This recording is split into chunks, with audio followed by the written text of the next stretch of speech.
السلام علیکم، ابرار رشید آپ کی خدمت میں حاضر، اور آپ سے ریکویسٹ کہ اگر ابھی تک آپ نے اس چینل کو سبسکرائب نہیں کیا یا پہلی مرتبہ یہ ویڈیو دیکھ رہے ہیں تو آپ اسے سبسکرائب کر لیجئے، جو بیل آئیکن یا گھنٹی کا بٹن ہے اس کو ضرور پریس کیجئے گا۔ آپ کا بہت بہت شکریہ۔ اقتدار کی خاطر ملک کو عالمی سطح پر دانستہ یا نادانستہ یا غیر دانستہ طور پر تنہا کرنے کا منصوبہ، یا اس کو سازش کہا جائے، اور ملک کو انتشار اور تصادم کے راستے پر لے جانا، اس کو پاکستان کے مقتدر حلقے کب تک اور کہاں تک برداشت کریں گے؟ یہ ہے آج کا موضوع، جس طرح آپ نے تھمب نیل پر دیکھ لیا ہوگا۔ گزشتہ چند دنوں سے ہمارے وزیر اعظم عمران خان، جن کو اب بہت سے ان کے سیاسی مخالفین سابق وزیر اعظم کہہ کر پکار رہے ہیں، وہ ایک نیریٹو یا بیانیہ بنا رہے ہیں کہ امریکہ ان کی گورنمنٹ کو ہٹانے میں یا اس کی سازش میں ملوث ہے۔ انہوں نے نام لے لیا، امریکہ نے سخت الفاظ میں اس کی تردید کی، اور وہ اپنے ممکن نہیں بلکہ یقیناً آئندہ جو عام انتخابات جب بھی ہوں گے اس کے لیے امریکہ مخالف ایک بیانیہ بلڈ کر رہے ہیں پاکستان میں۔ ساتھ ہی ساتھ امریکہ کے جو اتحادی ہیں ان کو بھی ناراض کر رہے ہیں۔ اب پاکستان ایران نہیں ہے کہ وہ عالمی سطح پر تنہائی یا پابندیاں یا سینکشنز برداشت کر سکے۔ پاکستان کی معیشت پہلے ہی آکسیجن پر ہے، آئی سی یو میں ہے۔ پاکستان میں مہنگائی، انفلیشن روز بروز بڑھ رہی ہے، بے روزگاری بڑھ رہی ہے، جس کے نتیجے میں آبویسلی اسٹریٹ کرائمز، لا لیسنس بڑھ رہی ہے۔ اب ایسی صورتحال میں کسی بھی ذمہ دار سیاسی رہنما کو یہ زیب نہیں دیتا کہ اگر کسی ملک کے ساتھ آپ کا کوئی اختلاف ہے، کسی ملک کے حکمران کے ساتھ آپ کی چپکلش ہے، تو آپ اس کو عوامی سطح پر پبلک سٹیٹمنٹس کے ذریعے، انٹرویوز کے ذریعے آپ اس کو اجاگر نہیں کرتے، بلکہ آپ جو ڈپلومیٹک چینلز ہیں اس کے ذریعے احتجاج کرتے ہیں، جس طرح گزشتہ روز امریکی سفارتکار کو بلا کر ان کے ساتھ احتجاج کیا گیا، اور یہی مناسب طریقہ ہے۔ میرا خیال ہے پاکستان ہی نہیں، دنیا کی تاریخ میں پہلی مرتبہ ایسا ہو رہا ہے کہ ایک سٹنگ گورنمنٹ، یعنی جو جماعت حکمران ہو مرکز میں، پنجاب میں اور خیبر پختونخوا میں،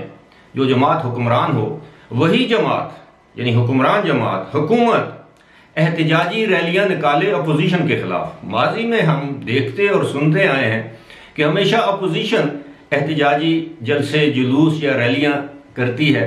حکومتی پالیسیوں کے خلاف یا حکومت وقت کے خلاف، لیکن یہ پہلی مرتبہ ہے کہ حکومت جو ہے وہ ریلیاں نکال رہی ہے، ریلیاں نکالنے کا اعلان کیا ہے یا احتجاج کر رہی ہے اپوزیشن کے خلاف یا اس مبینہ سازش کے خلاف جو اس وقت کی جا رہی ہے۔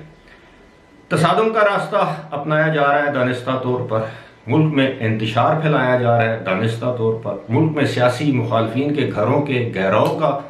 اعلان کیا جا رہا ہے دانستہ طور پر، اور یہاں تک کہ ہمارے صوبے یعنی خیبر پختونخوا کے وزیر اعلیٰ نے اس بات کا اعلان کیا ہے، دھمکی دی ہے یا اکسایا ہے اپنے سپورٹرز کو کہ وہ منحرف ارکان اسمبلی کے گھروں کا گھیراؤ کریں۔ اگر ایک صوبے میں آپ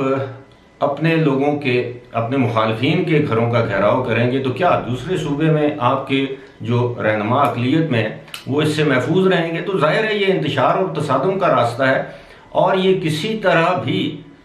پاکستان کے مفاد میں نہیں ہے، پاکستان کے داخلی استحکام کے مفاد میں نہیں ہے، اور یہ جو پالیسی ہے انٹرنیشنل لیول کی، یہ پاکستان کے خارجی سطح پر پاکستان کو بالکل تنہا کر دے گی۔ پاکستان پہلے ہی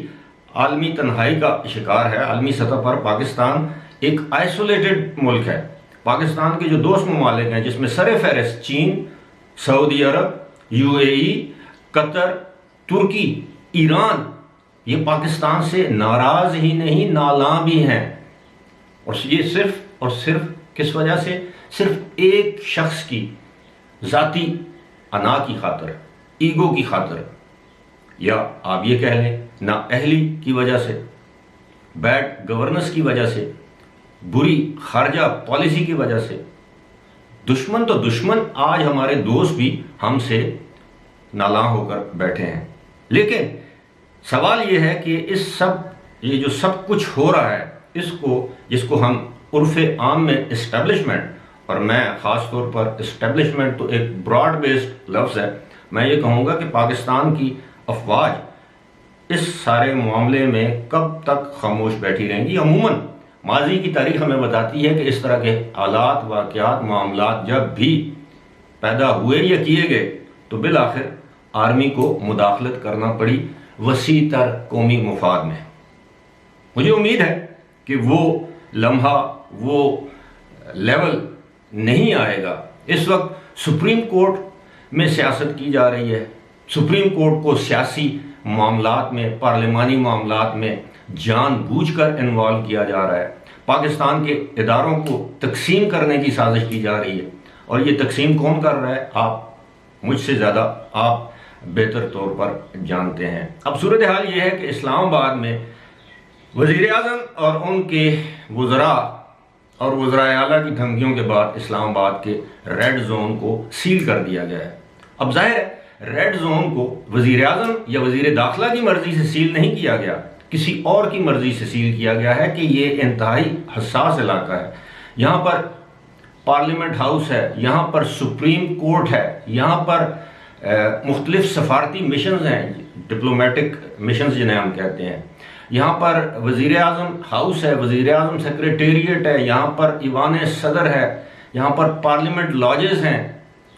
تو یہ اس ریڈ زون کا جو ایریا ہے اس کو بھی ایکسپینڈ کر دیا گیا ہے، اب اس کو سیل کر دیا گیا ہے۔ اتوار کے روز خدشات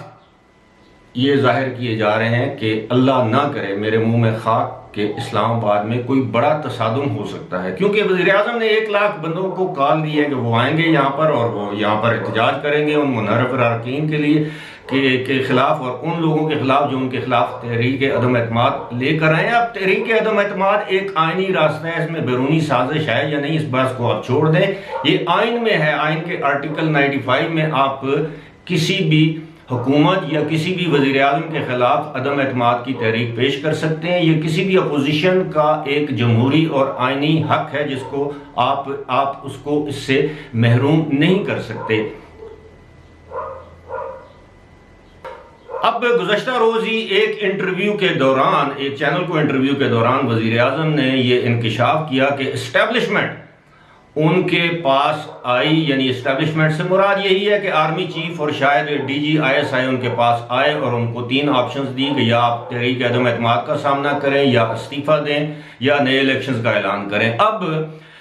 اس کے بعد عسکری ذرائع کی جانب سے مختلف جگہوں پر یہ بات کوٹ کی گئی کہ ایسا ہرگز نہیں ہوا۔ وزیر اعظم نے خود اسٹیبلشمنٹ سے کہا تھا کہ وہ اپوزیشن سے ان کو فیس سیونگ لے کر دیں، اور اپوزیشن کے سے جب انہوں نے ملاقات کی ان کو یہ بتایا کہ وزیر اعظم الیکشن کروانے کے لیے جلد از جلد الیکشن کروانے کا اعلان کر سکتے ہیں، لیکن اس کے لیے وہ تحریک عدم اعتماد واپس لیں۔ اپوزیشن نے انکار کیا۔ اس کے بعد اب وزیر اعظم کے پاس اگر تحریک عدم اعتماد پیش ہو جائے تو اسمبلیاں تحلیل کرنے کا یا انتخابات کروانے کا اختیار نہیں رہتا۔ صرف 2 ہی راستے ہیں ان کے پاس، ایک تو یہ ہے کہ تحریک عدم اعتماد کا سامنا کریں، کامیاب ہوتی ہے، ناکام ہوتی ہے، اور دوسرا یہ کہ وہ باعزت طور پر مستعفی ہو جائیں یا نہ ہو جائیں۔ اب اس حوالے سے بھی انہوں نے ایک بالواسطہ طور پر اسٹیبلشمنٹ کو الزام دیا ہے۔ یہ وہی وزیر اعظم ہے جنہوں نے کہا تھا کہ اگر آرمی چیف مجھ سے استعفیٰ مانگنے آئے گا تو میں سب سے پہلے کہوں گا کہ تم اپنا استعفیٰ پیش کرو، اور آپ کو وہ انٹرویو بھی یاد ہوگا۔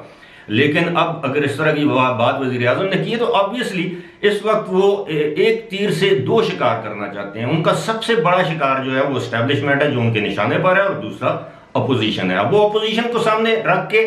جو وار کر رہے ہیں وہ بنیادی طور پر اسٹیبلشمنٹ پر کر رہے ہیں، اور پاکستان کی تاریخ ہمیں بتاتی ہے کہ جس شخص نے، جس جماعت نے، جس حکومت نے اسٹیبلشمنٹ سے ٹکر لی تو بالآخر آپ کو علم ہے کہ شکست کس کا مقدر بنی۔ اور اگر یہی بیانیہ لے کر وہ چلتے رہے تو کبھی پاکستان کی اسٹیبلشمنٹ نہیں چاہے گی کہ وہ ایک حکومت، ایک جماعت یا ایک شخصیت کی خاطر پاکستان کو عالمی سطح پر تنہا کر دے۔ اس بات صرف امریکہ کی نہیں ہے، یہ جتنے ممالک کا میں نے نام لیا ہے ان میں سے سوائے چین کے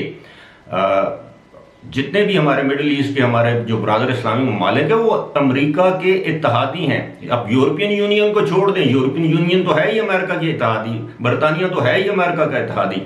لیکن سعودی عرب، یو اے ای، قطر، بحرین، کویت، یہ جو تمام جو خلیجی ممالک ہیں یہ امریکہ کے بہت قریبی اتحادی ہیں۔ اور ایسی صورتحال میں جب ہم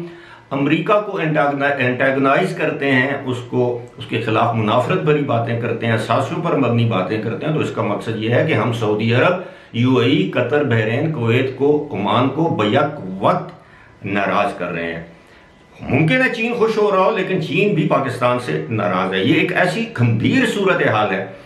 میں سمجھتا ہوں کہ یہ جو سازش حکومت کی جانب سے ہو رہی ہے، اس کے آگے جتنی جلدی باندھا جائے اتنا اچھا ہے، جتنی جلدی فائر فائٹنگ کی جائے، ڈیمیج کنٹرول کیا جائے اتنا اچھا ہے، ورنہ پاکستان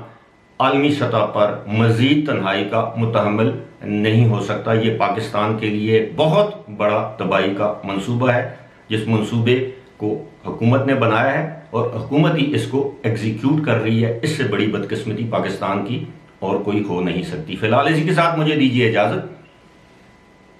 خدا حافظ۔